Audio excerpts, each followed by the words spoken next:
Hey nerds, I'm going to show you how I use the combat tracker I came up with. So let's say that our adventurers have just ran into some goblins. It doesn't matter how you keep track, these are what I use. Really, you can use anything. I like these just because it's easier to follow. Everybody gets a note. So the first thing I'm going to do is fill out the characters. And I've got them right here. I've got player name, character name, armor class, hit points, and the order that they sit around my table.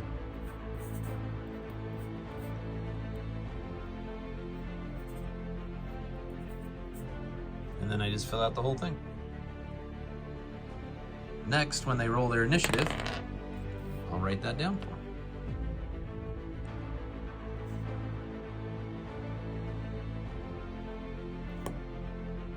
So the next ones I'll fill in will be the goblins, and I know that there's 6 of them.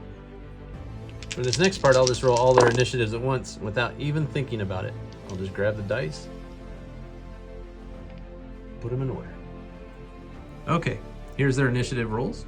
I know their armor class, and I know their hit points. Over here, I'd like to give each one, according to their number, something a little bit different about each one. Instead of just saying Goblin 1 or Goblin 2, Goblin 3, I like to give them a little bit of a visual so that the players have something to imagine or visualize as these creatures are attacking them. Now all I have to do is just go through and figure out the initiative order based on their rolls, what they look like, and the corresponding number of their ring. So I know that the 19's the highest, so he's got number 5 on his ring. So I say number 5, Limp, to help me remember how to describe him, and he rolled a 19. So I know that he's number 1. Then just to keep track, obviously I just draw a line through them so that I know that I wrote them down. 18. So I know that Limp had a 19, so he's 1. And Shepherd is number 2 because he had an 18. And then you just go on down the line. So if there's a tie, Metal Helmet Goblin and Kira, if there's a tie, I always just give it to the PC. Okay, there's the filled out initiative. I just use the tally system. So to me, 2 hits is gonna average this amount of damage. So I'll just make a tally. If it gets hit by one of my PCs, it just gets a tally down here where its number is number 1. If it were to get hit, I just give it a tally. If it gets hit another time, it gets 2. 2 hits is enough to kill a creature with 7 hit points. So that one's dead. And then I would just draw a line through it. To keep things even more simple, I'll just give them all the same weapon. It's +4 to hit, damage 1d6 +2. Okay, I know I have 6 goblins, so I'm just gonna roll all their attacks at once. And without even thinking about it, I just grab the dice, stick it in any order based on how I grab.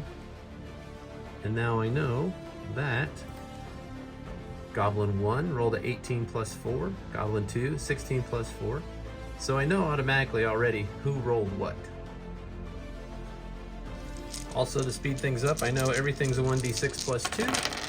Just gonna roll these, put them out in order.